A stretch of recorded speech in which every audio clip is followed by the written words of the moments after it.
நாம நினைக்கிறோம் நாம் செய்கிற குற்றம் யாருக்குமே தெரியவில்லை, நாம் செய்கிற தவறு யாருக்குமே தெரியவில்லை என்று கம்பீரமாக நிமிர்ந்து நிற்கிறோம். நாம் செய்கின்ற ஒவ்வொரு குற்றமும் 2 பேருக்கு தெரியும். ஒன்று நமக்கு, இன்னொன்று கடவுளுக்கு. கடவுளுக்கு தெரிகிறதோ இல்லையோ, குற்றம் செய்த நமக்கு தெரியும் இல்லையா? மனசாட்சி என்கின்ற ஒன்று இருக்கிறவன் எந்த ஒரு குற்றத்தையும் செய்ய மாட்டான் என்பதை இந்த புத்தகம் நமக்கு வலியுறுத்தி சொல்லுகிறது. தென்காசியிலே திருவள்ளுவர் மன்றம் ஒன்று இருக்கிறது. 86 வருடங்களாக நடந்து கொண்டிருக்கிறது. யாழ்ப்பாணத்தில் இருந்து ஆறுமுக நாவலர் 18 நாட்கள் பயணம் செய்து அந்த விழாவிலே கலந்து கொள்வார். அது பெரிய வரலாறு. நாங்க ஒரு நாள் தென்காசி திருவள்ளுவர் மன்றத்துல பேசிட்டு இரவு ஒரு 10 மணிக்கு வெளியில வர்றோம். அங்க ஒரு சின்ன தட்டுக்கடைன்னு சொல்லுவாங்க இல்லையா, கணவனும் மனைவியும் மட்டுமே நடத்துகிற ஒரு சாதாரண கூரைக்கடை. அங்க சாப்பிட உட்கார்ந்தோம். எங்க பக்கத்துல டேபிள்ல ஒரு கணவன், ஒரு மனைவி, ஒரு குட்டி பாப்பா, அவங்க சாப்பிட்றாங்க. சாப்பிட்டு முடிச்ச உடனே பில்லு நம்ம தான் சொல்லணும், ஏன்னா கணவனும் மனைவியும் தான் நடத்துறாங்க. இந்த கணவன் சொல்றாரு, நான் 4 இட்லி, என் மனைவி 2 தோசை, பாப்பா 2 இட்லி அப்படின்னார்.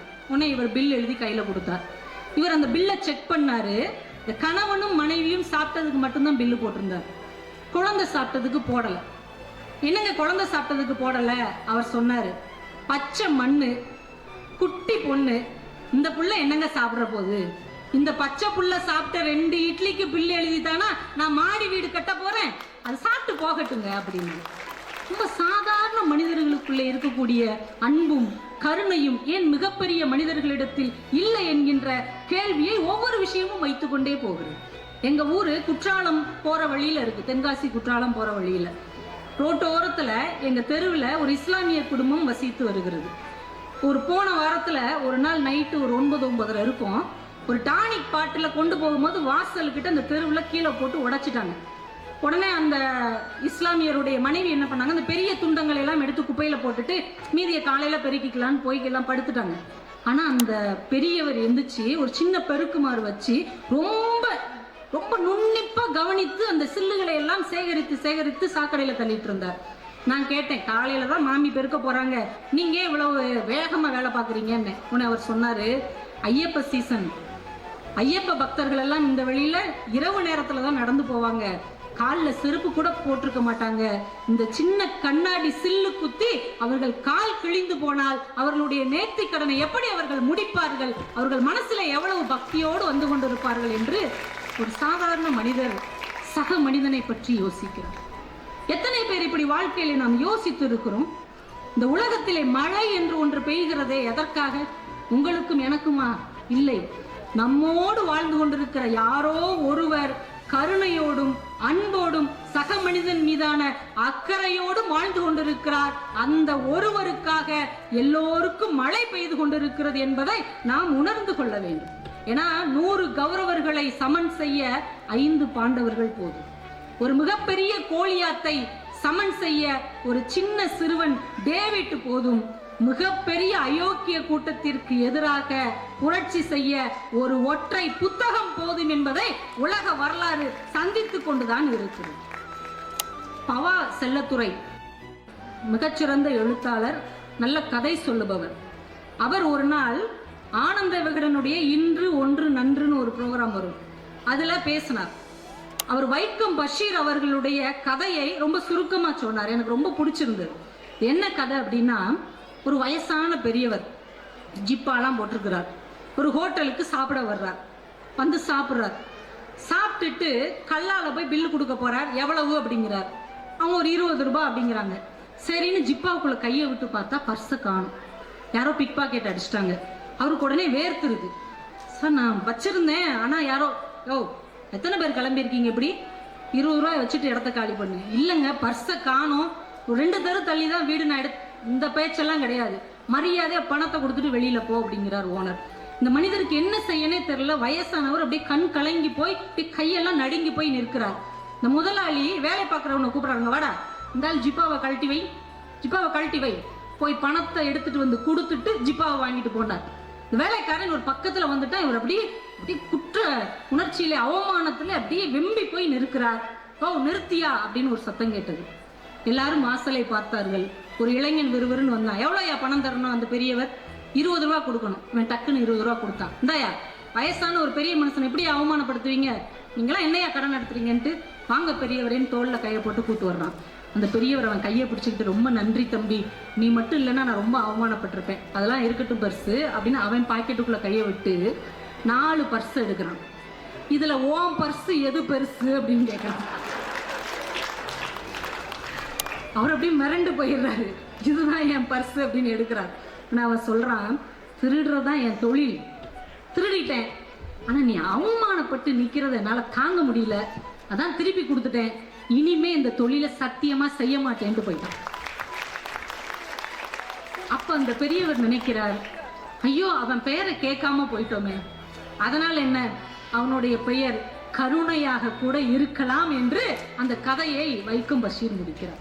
இப்போ வாழ்க்கையிலே நாம் பார்க்கிற எளிய மனிதர்கள், சாதாரண மனிதர்களுக்குள்ளே பொங்கி வருகின்ற மனித நேயம் இந்த உலகத்தின் எல்லா இடங்களிலும் பட்டுவிட்டால் போரோ எந்த ஒரு பிரச்சனையோ இந்த நாட்டிலே இல்லாமல் போகும் இல்லையா?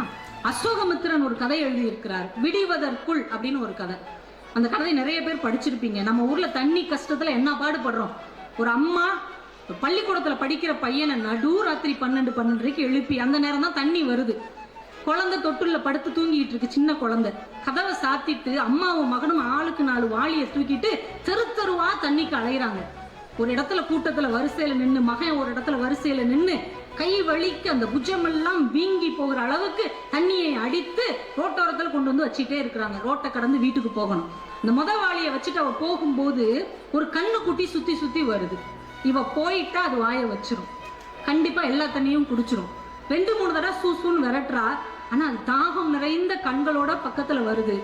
ஒரு நிமிஷம் மன உளைச்சலையும் ஒதுக்கி வைத்து விட்டு அந்த பெண் சொல்லுகிறாள், குடிக்கிறதானா குடிச்சிட்டு போ, என் பிரச்சனை என்னைக்கு இருக்கிறது தானே, நீ குடிச்சிட்டு போ என்று ஒரு சாதாரண பெண்மணி மறுநாள் தன் வாழ்க்கைக்காக வைத்திருந்த ஒரு பொருளை கூட ஒரு சின்ன ஜீவனுக்காக விட்டு கொடுக்கிறாள் என்றால் இந்த உயிர் நேயம் இன்றைக்கு எங்கே போனது?